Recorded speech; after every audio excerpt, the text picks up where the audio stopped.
बात कर रहा था आपस में, हम लोग बात कर रहे थे and he just said one line कि यार मैंने अपनी वाइफ को अलाउ कर दिया कि तू शादी के बाद जॉब कर ले. So I have a wife. I have never allowed her on anything. She allows me to do a lot of stuff. But when I looked at him, he said, मैंने allow किया. Which brought a question in my mind. ये allow क्यों करना है? Isn't it her right to live the way she wants to live? Isn't it her right कि अगर वो job करना चाहती है तो वो जॉब करे? So इन्हीं चीजों के बारे में आज मुझे मौका मिल गया कि मैं बात करूं. How lucky I am. The other day I was talking about this with one of my friends and I got an opportunity. अब मेरे पास और बेहतर लोग हैं जिनका पॉइंट ऑफ व्यू मैं जानना चाहता हूँ. आप उसको फ्रीडम दे रहे हो. That's what the permission is about. To pursue whatever she wants to. And ये क्यों होता है? देखिए हम बचपन से कभी अगर आप लोग जब कॉलेज कर रहे हो या ख़त्म कर चुके हो तो कभी आप GTPI कभी बैठे होगे किसी कंपनी के इंटरव्यू में, तो ये वाला सवाल जब मैं यंगर थी तो बहुत आता था कि you know what do you think about payment parity, मतलब कि महिलाओं को पुरुषों के समानता के हिसाब से उनका वेतन मिलना चाहिए कि नहीं मिलना चाहिए. तो यही बात हो जाती है. And when you speak about freedom, I think freedom inherently means to pursue not by permission from another external source, to pursue what you want to pursue, to basically study what you want to study, to be skilled in whatever way you want to be skilled. किसी तीसरे इंसान के पास या दूसरे इंसान के पास ये हक और ये अथॉरिटी नहीं होनी चाहिए आपको बताने की कि हाँ अब आप मेरी बराबरी में आके बैठ सकती हैं, हाँ अब आप मेरे जैसा कार्य कर सकती हैं, हाँ अगर आपको लक्ष्य बनाना है अपनी जिंदगी के अंदर तो वो लक्ष्य मैंने आपके लिए सेट किया है, आप वहां तक अपनी कोशिश कर सकती हैं. लेट आवरसेल्व्स डिसाइड कि हमें कहाँ तक जो हम परस्यू कर रहे हैं कहाँ तक परस्यू करना है, किस तरीके से, as long as it's legal, किस तरीके से परस्यू करना है, और हमें अपने गोल बनाने का पूरा हक होना चाहिए, इंडिपेंडेंस होनी चाहिए, और इस चीज को मैं फ्रीडम कहूंगी, इस चीज की फ्रीडम होनी चाहिए. Very well said, very well said. आरती, आप foreign and strategic affairs editor हैं इंडिया की कितनी बड़ी न्यूज एजेंसी के साथ. जब भी कभी जर्नलिज्म की बात आती है, ये मैं क्यों बता रहा हूँ, because again in my non circle, अब प्लीज डोंट जज मी ऑन दिस गाइस कि ये कैसे सर्कल में उठता बैठता है. मैं बिल्कुल एक नॉर्मल, जैसे आप उठते बैठते मैं उठता बैठता हूँ, बट यहाँ बात सोच की आती है कि सोच ही ऐसी है तो क्या करें, और उसी सोच को बदलने के लिए कुछ सही लोगों का आप लोगों तक और फिर आपका आगे और लोगों तक ये पहुंचाना, ये थॉट्स को पहुंचाना बहुत ज्यादा जरूरी है. So coming back to my question, अब जर्नलिस्ट जब हम इस प्रोफेशन की बात करते हैं, demands a lot of time, a lot of hard work, and एक स्टीरियोटिपिकल सोच ये कहती है कि नहीं लड़की को तो घर देखना है, वो कैसे जर्नलिज्म करेगी, चलो अभी कर लो, शादी के बाद मत करना. Your thoughts on such thinking? Thank you for your question. Well, I have to say that I come from a slightly different background. I did not really understand gender discrimination as I was growing up, because my father, my mother did not make us feel that women were any less or girls were any less as compared to boys. So I came from a background where it did not strike me that there are things which I cannot do. But there was one thing which I did notice while growing up, that in the field of media, it was predominantly about males, about men controlling not just the institutions of media, but also the narrative that was coming out.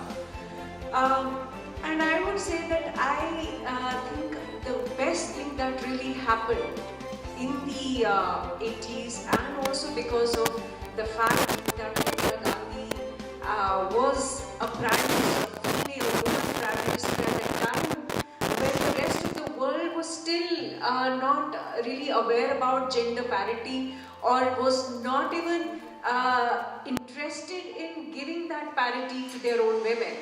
So India had a tradition. India had, through, we know that Indian national movement, the freedom struggle, women participated. Indira Gandhi came from that tradition, from that background. And Indira Gandhi also promoted very, a lot of women through her time.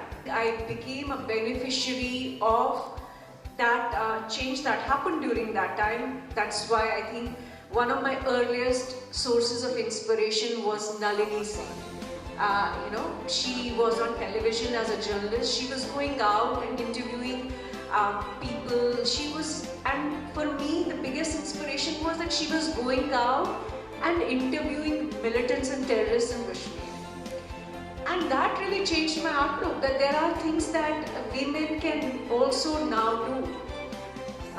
So I would say that it's women who inspired me. It's women who still inspire many young girls in India, especially in professions where men have dominated the scene. Now, this question that women are not supposed to do such things, earlier there was a time when women were comfortable only being in education department, for example. And women would be encouraged by their families to only pursue that line. But I think the change has happened because India has a very, very rich, long and historical tradition of empowering women. I come from a Kashmiri Pandit community where Shakti is essentially parity between male and female power. It is essentially both he and she together who constitute, who drive this world, drive this universe. And that tradition somehow has been forgotten, perhaps because India was subjected to lots of invasions. India was also subjected to a lot of oppression, tyranny. Women bore the brunt of that oppression, and that is why that narrative somewhere changed, that women had to be protected. Women could not do everything. Women could not balance between family and their profession. But if you really look at how women were also the sources of food production, agriculture, and also at the same time nurturing their kids, nurturing their families, nurturing their big clans. So I would say that India's rich tradition, history has been that women has always been at par with men, but because of circumstances, because of certain consequences, certain factors, that tradition changed.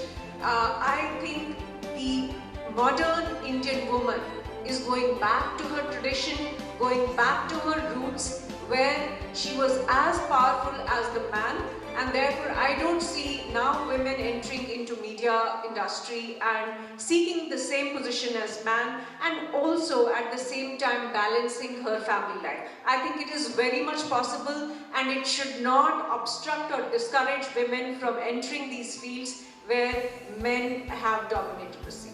Nice, wonderful. Round of applause. This is a very, very nice insight. Bas, you wanted to say something. नहीं, अभिजीत जी आपसे तो मैं एक बहुत important चीज़ पूछना चाहता हूँ, because इस panel में बहुत accomplished and very, very intellectual women are there, which I have a deep respect for.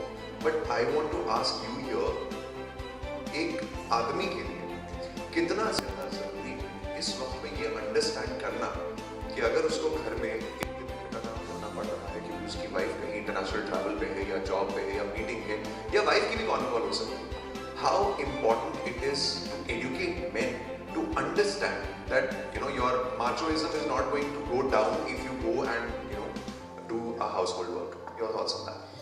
तो देखिए, मेरे घर में क्या होता था कि मेरे मम्मी और पापा के बीच में my father was the better cook, ठीक है।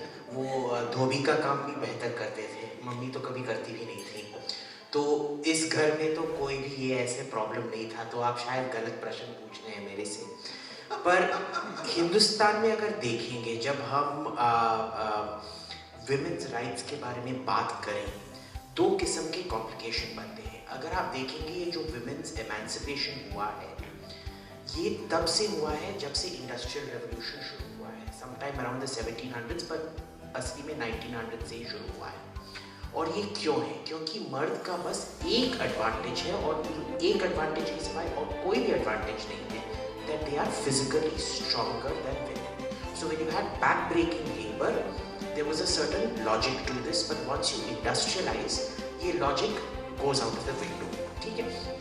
आप प्लीज़ मेरे से जज मत कीजिए, मेरे हाथ बहुत मुलायम हैं, इधर बांसुरी जी, नूपुर जी, आरती जी, कोई भी मेरे को थप्पड़ मार के कुछ भी कर सकते हैं, वो कुछ नहीं कर पाऊंगा। Don't use me as the basics.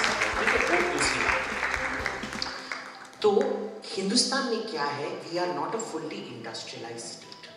आप अगर अभी भी देखेंगे 45% are engage in agriculture, where ये जो नेचुरल मेल फीमेल का जो फिजियोनॉमिकल डिफरेंस है ये बहुत इंपॉर्टेंट हो जाता है। तो कभी कभार ये फॉरेन पैराडाइम्स लेके, जहाँ पूरा का पूरा एग्रीकल्चर ही मैकेनाइज्ड है, जहाँ 70% ऑफ द इकोनॉमी सर्विसेज होता है और जो मैन्युफैक्चरिंग होता है वो पूरा का पूरा मैकेनाइज्ड होता है, यानी कि आप कोई वेट लिफ्ट नहीं करो, वो रोबोट के या वो forklift and things like that machine के द्वारा होता है। So women and men there are therefore perfectly natural. इसमें दूसरा भी एक पैराडाइम आता है जो हमारा एंसेस्ट्रल कस्टम्स एंड लॉज है रिगार्डिंग विमेन एंड मेन, और इसमें भी आप देखेंगे हिंदुस्तान में बहुत ही ज़्यादा कॉन्ट्रडिक्शन होता है, and I am personally a living contradiction in that sense. अगर आप मेरा नाम देखेंगे अय्यर और मित्रा जो बंगाली है, जो लास्ट सती हुआ था हमारे खानदान में बंगाल के साइड में, दैट वाज समटाइम इन 1823। मेरी परदादी जो थी, दादी की दादी की दादी की दादी, that was the last Sati that happened in 1823। But by 1827 जो मेरे मम्मी का साइड का जो खानदान है, 1827 माई परनानी, जो हम पालक्काड अय्यर से हैं तो नायर कम्युनिटी के साथ काफ़ी इंटर मैरिज होता था, उनके 27 हस्बैंड्स थे, 7 ऑफ देम साइमल्टेनियसली। और उधर हमारा कस्टम इतना मेट्रियार्कल होता था, वो तलाक से भी बहुत भद्र होता था। अगर आपको अपने पति को डिवोर्स देना था, उनका जो चप्पल होता था वो लेके आप बाहर रख देंगे, वो बैल्कनी से लेके आप स्ट्रीट में रख देंगे, that is your divorce settlement, you get out of the house. तो माई परनानी, she was a great beauty but she was also a great land mafia करती थी। ठीक है ना, आप अभी भी जाके अगर पालक्काड में कोल्लमगोड डिस्ट्रिक्ट का सरस्वती नाम की थी, उनके बारे में पूछोगे, अभी भी बहुत लेजेंडरी है। ठीक है ना, so you have two different realities, industrialisation versus non industrialisation and different customs in India. ये कैसे फ्यूज होते हैं, कहाँ फ्यूज होते हैं, इसका बहुत असर पड़ता है कि मर्द is willing to do work at home or not. Very well said, Abhijit. Very well said. एक और चीज जो बहुत ज्यादा कॉमनली बोली जाती है, I know it's been 14 years, only 14 years in front of you guys that I've been working, but I've heard this even in my generation, people also, you know, somebody who's a 28-27-year-old right now. I have come across people who have opinions, you know, they judge कि अगर एक job की मैं बात कर रहा हूँ, तो एक अच्छी पोजीशन है जिस पोजीशन पे if a female is promoted, she will be given the position but not the money which is at par to a male which will be promoted and given the money. What's your thoughts on that? ये जो disparity है packages में, और जिस तरह से इस तरह से एक नजरिया देखा जाता है कि अरे नहीं, आदमी है तो ज्यादा दे दो, लड़की है तो कम में भी हो जाएगा। जी, इस बात पे मैं एक्चुअली एक सुझाव देना चाहूँगी, बिकॉज अगर मैं सूत्र पकड़ूं अपने को पैनलिस्ट में से, तो नूपुर जी ने बात करी चॉइस की, मिसेस आरती जी ने बात करी मीडिया की, और ऑफ कोर्स अभिजीत जी ने बात करी इंडस्ट्रियल रेवोल्यूशन की। ये जो आर्थिक या इकोनॉमिक डिस्पैरिटी है, इसके लिए मेरा सबसे बड़ा सुझाव महिलाओं के लिए है कि आर्थिक रूप पे स्वावलंबी बनना सीखिए, अपने लिए काम करना सीखिए। The day you become economically independent, the question will stop. आपकी जवाबदेही जो है वो गिर जाएगी। नूपुर जी ने जो चॉइस की बात करी, वो चॉइस आपके हाथ में आएगी जब अपना खुद का पैसा कमाएंगी, खुद उसको मैनेज करेंगी, खुद की सेविंग्स करेंगी। नूपुर जी ने जो चॉइस की बात करी, वो चॉइसेस आपकी जिंदगी में ऑटोमेटिकली आ जाएंगी जब पैसा आपके पास होगा। Because the harsh reality of today's world is we are all but commodities. Increase your value with education, increase your value with skill, and increase your value by gaining that independence on the economic front, and then see how your life blossoms. रही बात किसी दूसरे के लिए काम करने के लिए, अगर आपको लग रहा है, of course, economic packages में, pay packages में disparity है, nobody is stopping you from starting your own. खुद का कुआं खोदिए, खुद पानी पीजिए और देखिएगा वो मीठा ही मीठा होगा। क्या बात है, very well said Bansuri, very well said, very well said. Nupur ji, आप नेशनल स्पोक्स पर्सन हैं बीजेपी इंडिया की। It's a profile which I assume कि बहुत प्रेशर हैंडल करना पड़ता होगा, कभी कभी बहुत बैकलैश भी लेना होता होगा, कहीं कभी बहुत तारीफ भी होती होगी।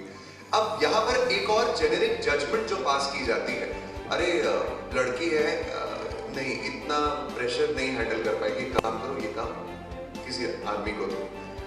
प्रेशर हैंडलिंग कैपेबिलिटी की मैं बात करना चाहता हूँ, and I really want you to open up your thoughts on this with some anecdotes if you can, that ऐसा नहीं है कि लड़कियां प्रेशर नहीं हैंडल कर सकती, they are equally good as men।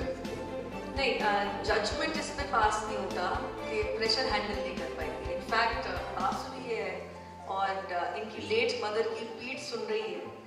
मैं इतना बता दूं कि अगर इस विश्व में बाहर भी बहुत डिस्पैरिटी होती है पॉलिटिकल पार्टीज में, राजनीतिक दलों में, वहां पे भी महिलाओं को ऊपर आने में दिक्कत होती है, लेकिन मैं इतना बता सकती हूँ कि बीजेपी में मैंने कभी अपने लेवल पे तो ये नहीं देखा कि मुझे कोई पीछे धकेल रहा है क्योंकि मैं महिला हूँ। और सबसे बड़ा एग्जाम्पल, यहाँ पे हम लोग बात कर रहे थे तो मेरे दिमाग में बहुत सारी चीजें आ रही थी। Sushma ji was who she was not by virtue of whose daughter she was or who she married. She was who she was because of immense talent, her unparalleled oratory skills and उनकी मेहनत।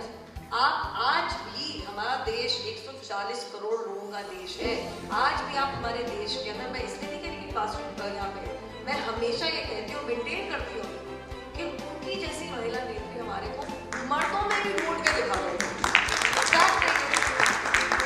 Not because she was born somewhere, not because she was married to someone. I'm repeating that because there is another political party wherein you are the Lord and God, because you are born somewhere, because you married someone. आपका अपना उसमें क्या मेहनत और merit है, वो शून्य प्रश्न चिन्ह सब कुछ आ जाता है सामने। Now I want to come back to when you speak about judgments.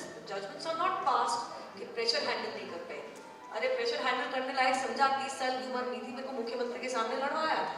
आज के गृह मंत्री हैं वो अमित शाह जी, और फोन करके मुझे 12 बजे कहा था, बेटा तुझे टिकट दे रहा हूँ, तू डट के लड़ेगी, मेरी बात ध्यान। And anything said by him, you can understand. He is somebody who at his age even now sleeps for 4 hours a day. अब आप लगा लो, आपके पिता समान इंसान आपसे ये कह रहे हैं, राष्ट्रीय अध्यक्ष हैं आपकी पार्टी के, बच्चे सीखती है 29 years की एज के। मेरे घर परिवार में कोई राजनीति से कोई ताल्लुक नहीं रखता। तो प्रेशर उसमें ये था कि मुझे मेहनत करनी है। प्रेशर ये नहीं था कि अरे मैं लड़की हूँ मुझसे कैसे होगा। कुछ सोच समझ के ही उन्होंने बेटी को टिकट देके आगे चुनौती दी कि जाओ अच्छी तरह लड़के दिखाओ चुनाव। मैं अब बताती हूँ जजमेंट कहाँ। अब आई बात जजमेंट। अरे ये लड़की है, ऐसे क्यों बोल रही है, संयम से बात रखे ना अपने पति के साथ भी ऐसे करती है, घर परिवार में कैसे रहती होगी। वही अगर मैं लड़का होती और ये सब जो मैं टीवी पे कह रही हूँ, if I was a man not wearing a sari, not with long hair, if my gender was different, everybody who's criticizing me and the likes of me, every woman faces it. I'm just an example. Everybody criticizing me would be standing up and applauding. वाह क्या बात लगाई है, sorry for my language. And ये fact बता रही हूँ मैं आपको। आज भी आप दुनिया में बाहर निकलोगे तो ये जो फ्रीडम ऑफ चॉइस से ज्यादा ये third person and second person कौन है डिसाइड करने वाले कि आप कितना और कैसे बिकॉज ऑफ योर जेंडर बोलेंगे, किस लहजे से बोलेंगे। हाँ, बात अपनी बहुत अच्छी तरीके से रखनी चाहिए, लेकिन ये डिसीजन मेकिंग अथॉरिटी किसी और को किसने बनाया, ये मेरा सवाल है कि आप डिसाइड करेंगे कि मर्दों को ऐसे पेश आना चाहिए, महिलाओं को ऐसे पेश आना चाहिए। एंड आप अभिजीत ने बात करी है भी स्ट्रेंथ की, मेरे दिमाग में एक चीज और आई। Yes, maybe stamina-wise, strength-wise, men might be stronger, but women are stronger when it comes to bearing pain. गर्भ में बच्चा रख के माँ ही पैदा करती है बच्चे को, और उससे ज्यादा किसी महिला से पूछ लीजिएगा, अपनी माताओं से पूछिएगा, उससे ज्यादा दर्द शायद कोई इंसान सहन कर ही नहीं सकता।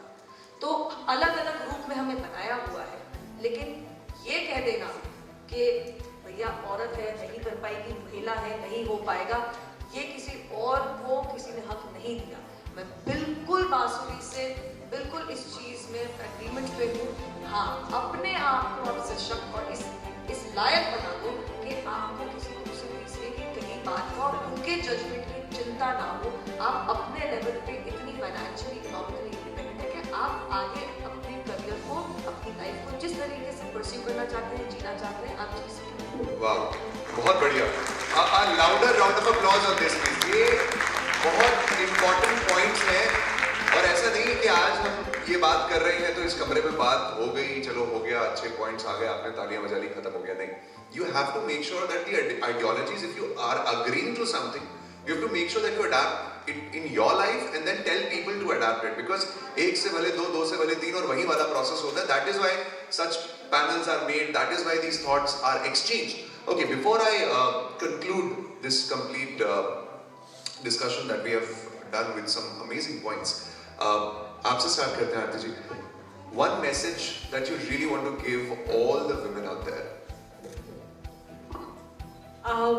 एक छोटा मैसेज है, एक्चुअली बहुत बड़ा नहीं है. मैं यही कहूँगी, नुपुर की बात मैं रिपीट करूँगी कि जो भी जजमेंट आप पे पास हो रही है उसको नज़रअंदाज कर दीजिए. उसके बारे में मत सोचिए कि सोसाइटी क्या बोल रही है और सोसाइटी आपको क्या इनाम देगी, क्या पनिशमेंट देगी, उसके बारे में मत सोचिए. आप ये मान के चलिए कि कॉन्स्टिट्यूशन ऑफ इंडिया ने, हमारे रिच ट्रेडिशन हिस्ट्री ने हमको सशक्त बनाया है, हम लोगों को एम्पावर किया है, हमारे इक्वल राइट्स है. इसलिए दुनिया में जो भी प्रोफेशन है, जो भी कोई चीज़ है, वो आप उसको ग्रैब करने के लिए आगे बढ़िए. और ये कहूँगी कि जो आने वाला समय है, जो आगे के 10 साल 20 साल आगे का जो भारत होगा, उसमें स्त्री ही सबसे ऊपर होगी. ये मैं इसका दावा करती हूँ, क्योंकि मैंने अपने जीवन में ये देखा है कि मेरी माँ, जिसके पास कोई एम्पावरमेंट नहीं थी, ना शिक्षा की, ना जॉब की, ना कुछ किसी और चीज़ की, लेकिन उसने मुझे एम्पावर किया. इस सोसाइटी ने मुझे एम्पावर किया, इस देश ने मुझे एम्पावर किया, और यही देश आप सबको भी एम्पावर करेगा. यही होने वाला है. स्त्री ही इस देश को आगे लेके जाएगी. Fantastic, Abhijit. Just one message. Have that self-confidence to believe in yourself. Don't let anybody bring you down. Don't let anybody tell you you're in any way inferior. Don't let anyone make a victim of you. You are not a victim. You are Shakti. Be that Shakti. Kick ass. Wow. Vasuli. Just building on what was said before. खुद ही को कर बुलंद इतना कि हक तकदीर से पहले खुदा बंदी से ये पूछे, बता तेरी रजा क्या है. I'm just going to say, go for it.